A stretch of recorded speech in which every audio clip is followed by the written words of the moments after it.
नमस्कार दोस्तों, मेरे YouTube चैनल जया कहानी संसार पर आप सभी का स्वागत है। आज की कहानी बहुत ही रोचक और शिक्षाप्रद है। बहुत समय पहले की बात है। उज्जैनी में महाराज गंधर्वसेन का शासन था। उनके दो बेटे थे। बड़े बेटे भर्तृहरि और छोटे बेटे विक्रमादित्य थे। गंधर्वसेन की मृत्यु के बाद भर्तृहरि राजा बने। राजा भर्तृहरि की दो पत्नियां थीं। फिर भी उन्होंने पिंगला से तीसरा विवाह किया। रानी पिंगला बहुत ही सुंदर थी। इसी रानी ने राजा भर्तृहरि को कैसे सन्यासी बनने पर मजबूर कर दिया, जानते हैं आज की इस रोचक और हैरत अंगेज कर देने वाली कहानी में। महाराज गंधर्वसेन की मृत्यु के बाद भर्तृहरि राजा बने। उनकी दो रानियां। एक बार भर्तृहरि शिकार के लिए जंगल की ओर निकले तो रास्ते में एक बगीचे में उन्हें एक बहुत ही सुंदर स्त्री दिखाई दी। राजा मन ही मन उस स्त्री से विवाह करने के बारे में सोचता है। वह घोड़े से उतरकर उस सुंदर स्त्री के पास जाता है और कहता है कि मैं उज्जैनी का राजा भर्तृहरि हूँ। तुम्हारी सुंदरता को देख मैं चकित रह गया हूँ और मैं तुमसे विवाह करना चाहता हूँ। राजा उससे पूछता है कि क्या तुम मेरे विवाह के प्रस्ताव को स्वीकार करोगी? तो वह सुंदर स्त्री कहती है, हे राजन, मैं मेरे माता पिता की आज्ञा से ही तुमसे विवाह कर सकती हूँ, इसलिए आपको उनकी अनुमति लेनी पड़ेगी। वह सुंदर स्त्री उस राज्य की राजकुमारी थी। भर्तृहरि राजा के पास जाते हैं और अपना परिचय देकर कहते हैं कि महाराज, मैं आपकी पुत्री की सुंदरता को देखकर उससे प्रेम करने लगा हूँ और शादी करना चाहता हूँ।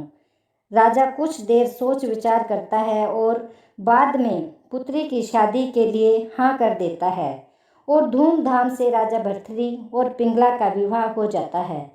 विवाह होने के बाद राजा भर्तृहरि अपनी रानी को लेकर पिंगला को लेकर अपने राज्य आ जाते हैं। राजा अपनी इस तीसरी पत्नी को पाकर अपने आप को बहुत भाग्यवान समझता था और वह पिंगला पर बहुत विश्वास भी करता था। राजा भर्तृहरि अपनी सुंदर पत्नी के मोह में पड़ने के कारण राजकाज के कार्यों पर भी ठीक से ध्यान नहीं दे पाता था। ऐसे ही समय बीतता रहा। एक दिन राजा भर्तृहरि अपने सैनिकों के साथ जंगल में शिकार करने के लिए जाते हैं।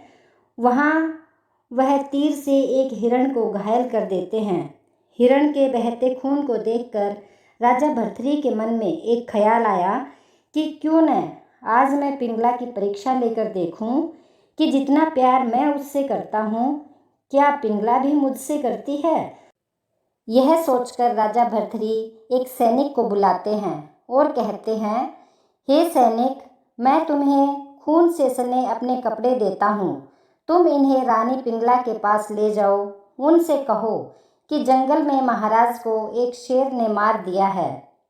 सैनिक राजा की बात नहीं टाल सकता था। वह कपड़े लेकर डरता हुआ रानी पिंगला के पास गया और रानी से सारी बात कह सुनाई। पहले तो रानी को विश्वास नहीं होता, लेकिन जब वह खून से सने महाराज के कपड़े देखती है तो उसे विश्वास हो जाता है।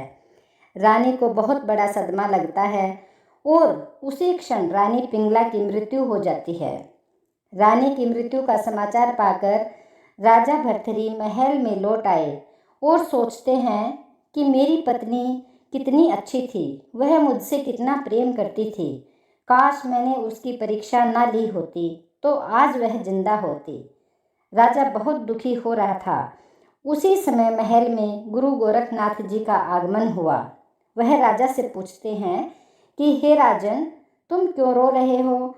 तो राजा भर्तृहरि गुरु गोरखनाथ को अपने द्वारा ली गई रानी की परीक्षा के बारे में बताते हैं और कहते हैं कि मेरी रानी एक पतिव्रता स्त्री थी, मुझे उसकी परीक्षा नहीं लेनी चाहिए थी।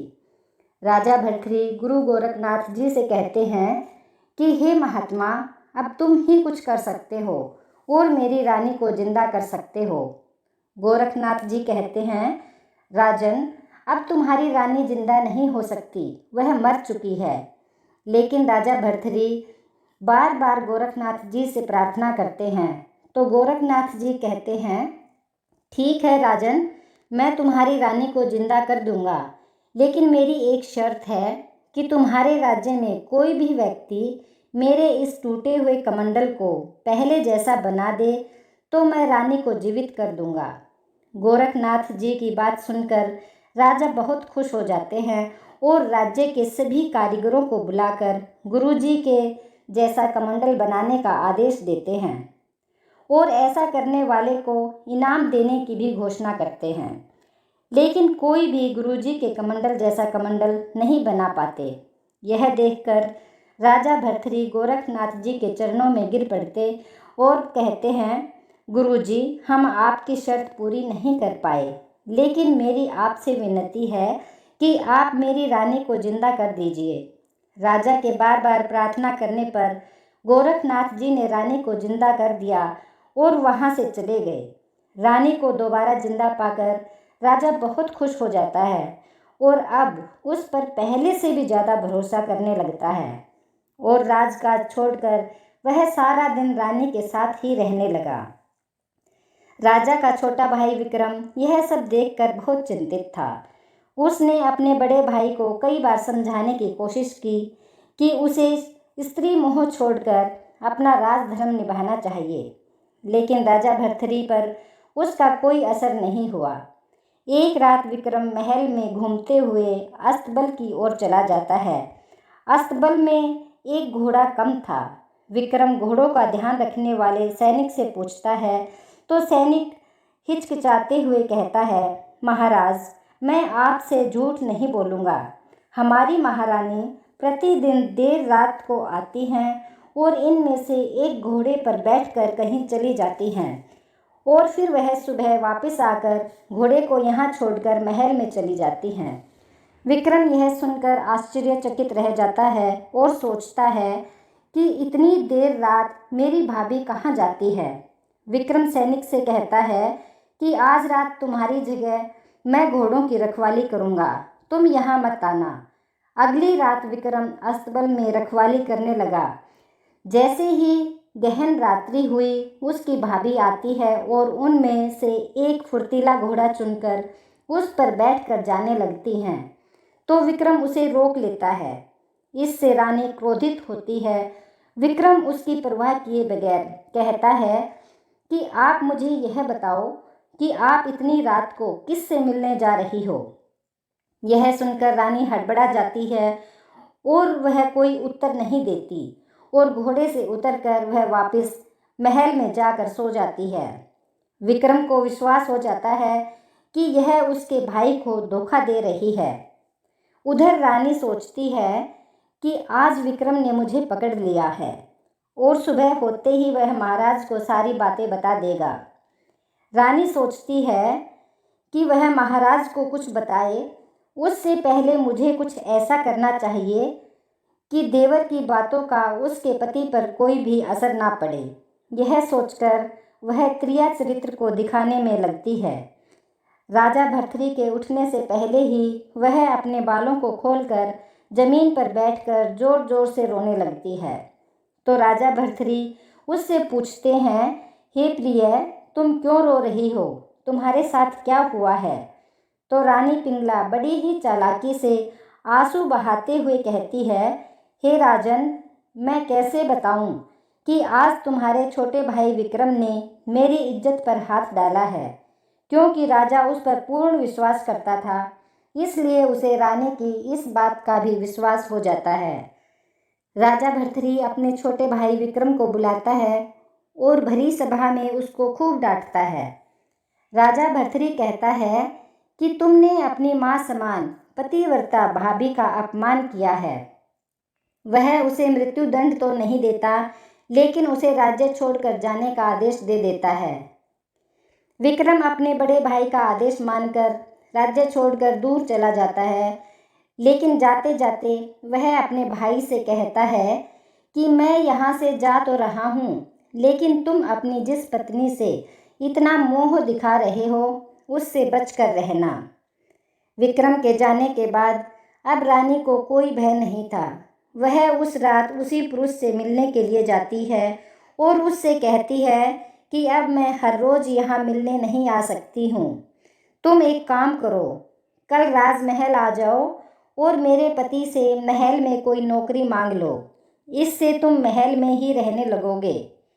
अगले दिन वह पुरुष राजा भर्तृहरि के महल में आ गया और राजा से कहता है कि हे राजन, मेरे घर में एक बीमार बूढ़ी माँ है और मुझे कुछ नहीं मिल पा रहा है। मेरे पास कोई काम धंधा नहीं है। अगर आप अपने महल में मुझे कुछ काम दे दें तो मैं अपनी बूढ़ी माँ की सेवा ठीक से कर सकूँगा। राजा उसकी बातें सुनकर उसे महल में कोतवाल का काम दे देता है। रानी भी यह सब वहीं पर बैठी सुन रही थी। वह बहुत खुश हो जाती है। रानी के उस प्रेमी का नाम अश्वसेन था। अब रानी जब मन करता अश्वसेन से मिल सकती थी। राजा को रानी की बेवफाई का बिल्कुल भी पता नहीं था। राजा भर्तृहरि को यह नहीं पता था कि वह जिसे इतनी पतिव्रता और पवित्र मानता है वह उसकी आंखों में धूल झोंक रही है। एक दिन महान योगी गोरखनाथ का नगर में आगमन हुआ और वे राजा के दरबार में पहुँचे तो राजा भर्तृहरि ने उनके जोरदार आदर सत्कार किया, जिससे प्रसन्न होकर गुरु गोरखनाथ ने भर्तृहरि को एक फल दिया और कहा कि इसे खाने से वह सदैव युवा एवं सुंदर बने रहेंगे और साथ ही हरदम जोश में रहेंगे, यानी उन्हें कभी बुढ़ापा नहीं आएगा। फल लेकर गुरु गोरखनाथ से और ये वरदान पाकर राजा भर्तृहरि बहुत ही खुश थे। उन्होंने पुनः उनका आदर सत्कार किया और उनको विदा किया। परंतु उनके जाने के बाद राजा ने सोचा कि उन्हें जवानी और सुंदरता की क्या आवश्यकता है, तो अचानक से उनके मन में ख्याल आया कि क्यों न यह फल मैं पिंगला को दे दूं। पिंगला राजा की तीसरे नंबर की अति सुंदर पत्नी थी। उन्होंने सोचा कि यह फल पिंगला खा लेगी तो वह सदैव सुंदर और युवा बनी रहेगी। उन्होंने यह सोचकर वह फल अपनी सुंदर पत्नी पिंगला को दे दिया। लेकिन रानी पिंगला भर्तृहरि पर नहीं बल्कि उसके राज्य के कोतवाल पर मरती थी और उससे संबंध होने की बात राजा नहीं जानते थे। अब राजा ने वह चमत्कारी फल रानी को दिया तो रानी ने सोचा कि क्यों न यह फल कोतवाल को दे दिया जाए, इससे वह लंबे समय तक उसकी इच्छाओं की पूर्ति करता रहेगा। रानी ने यह सोचकर वो चमत्कारी फल कोतवाल को दे दिया। लेकिन सबसे आश्चर्य की बात तो यह निकली कि कोतवाल एक देवदासी से प्रेम करता था और उसने उस चमत्कारी फल को उस देवदासी को यह सोचकर दे दिया कि वह इसे खाकर सदा के लिए जवान और सुंदर बनी रहेगी। परंतु देवदासी को जब वह फल मिला तो उसने सोचा कि अगर वो इसे खा लेगी तो वह सदा के लिए जवान और सुंदर बनी रहेगी, तो उसे यह गंदा काम हमेशा के लिए करना पड़ेगा। इस नर्क से उसको भी मुक्ति नहीं मिलेगी। इसलिए देवदासी ने सोचा कि इस फल की सबसे ज़्यादा ज़रूरत तो हमारे दयालु राजा को है, क्योंकि अगर वो हमेशा के लिए जवान रहेंगे तो लंबे समय तक प्रजा के सुख सुविधाएं का ध्यान रख सकेंगे। यही सोच विचार करके देवदासी ने वो चमत्कारी फल राजा को दे दिया, जिसे पाकर राजा भर्तृहरि हैरान रह गए। इसी हैरानी भरे भाव से उन्होंने पूछा कि यह फल उसे कहाँ से प्राप्त हुआ। देवदासी ने बताया कि यह फल उसे उसके प्रेमी कोतवाल ने दिया है। भर्तृहरि ने तुरंत कोतवाल को बुलवाया और पूछा कि तुम्हें यह फल किसने दिया, तो उसने बहुत सख्ती करने के बाद बताया कि यह फल उसे रानी पिंगला ने दिया।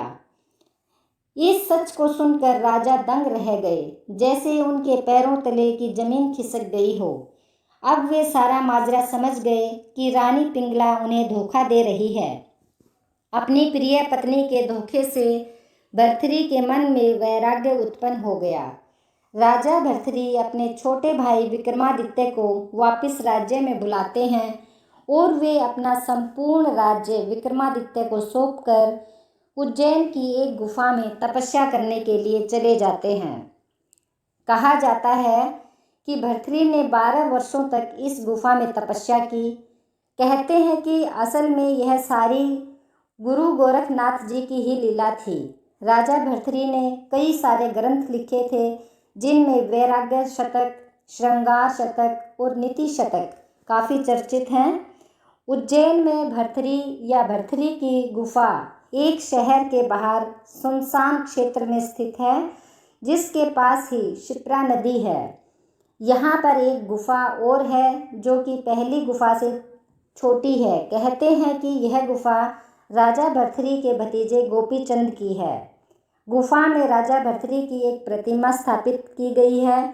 प्रतिमा के सामने एक धूनी भी है, जिसकी राख हमेशा गर्म रहती है। प्रतिमा के पास एक और गुफा का रास्ता है, जिसके बारे में ऐसा कहा जाता है कि ये चारों धामों तक जाने का रास्ता है। तो ये थी आज की कहानी। दोस्तों, अगर कहानी पसंद आई हो तो इसे लाइक और शेयर करें और चैनल को सब्सक्राइब करना ना भूलें। धन्यवाद।